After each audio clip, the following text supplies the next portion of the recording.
దేవునికి స్తోత్రం. ప్రియమైన వారలారా, రక్షకుడును ప్రభు అయిన యేసుక్రీస్తు వారి నామంలో మీకు శుభములు వందనాలు తెలియజేస్తూ ఉన్నాం. దేవుడు మిమ్మలను, మీ బిడ్డలను, మీ కుటుంబములను దీవించి ఆశీర్వదించునుగాక. ఆమేన్. God bless you. దేవునికి స్తోత్రం. హల్లెలూయా. ప్రియమైన దేవుని పిల్లలారా, ఈ లోకంలో ఒకే ఒక దేవుడు ఉన్నాడు. జీవము కలిగినటువంటి దేవుడు, వెలుగైనటువంటి దేవుడు.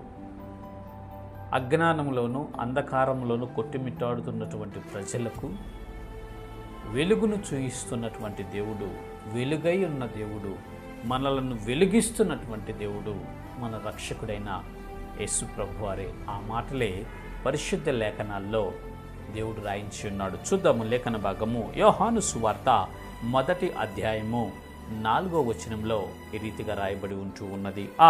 ఆయనలో జీవముండెను, ఆ జీవము మనుష్యులకు వెలుగైయుండెను. దేవునికి స్తోత్రం. హల్లెలూయా. ఆయనలో జీవముండెను, ఆ జీవము మనుష్యులకు వెలుగైయుండెనంట.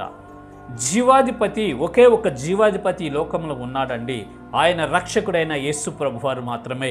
ఆయన మాట్లాడే దేవుడు, ఆయన చూచుచున్న దేవుడు, ఆయన మనతో మనకి సహాయం చేసేటటువంటి దేవుడు, నిన్న నేడు నిరంతరం ఏకరీతిగా ఉన్నటువంటి దేవుడు. మాట్లాడని వ్యక్తి కాదండి మన దేవుడు.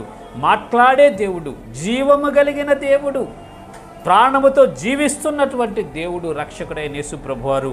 ఆయనలో జీవముండెను, ఆ జీవము మనుష్యులకు వెలుగై ఉండెను. మనకు వెలుగుని కలుగు చేసేది, వెలుగు బాటలో మనల్ని నడిపించేది, నిత్య జీవం ఇచ్చి స్వర్గానికి మనల్ని హక్కుదారులుగా చేసేది మన రక్షకుడైన యేసు ప్రభువారే. యేసు ప్రభువారి ద్వారానే మనము వెలుగుని గ్రహించగలం. యేసు ప్రభువారి ద్వారానే మనము జీవాన్ని పొందుకోగలం. యేసు ప్రభువారి ద్వారానే వెలుగులోకి మనం నడవగలము, వెలుగుని పొందుకోగలము, నిత్య జీవములో చేరగలము, స్వర్గములో మనము ప్రవేశించగలం. ప్రియులారా, దయచేసి గమనించండి.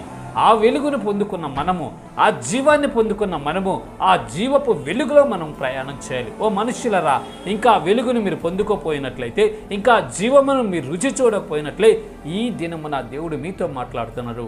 వెలుగై ఉన్న యేసు ప్రభువారిని, జీవమై ఉన్న యేసు ప్రభువారిని మీరు సొంత రక్షకుడిగా అంగీకరించండి.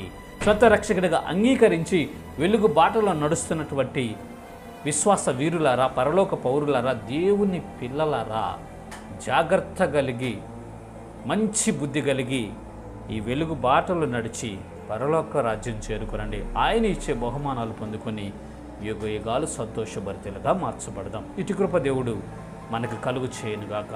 ఆమేన్. God bless you. దేవుని స్తోత్రం. హల్లెలూయా. Praise the lord.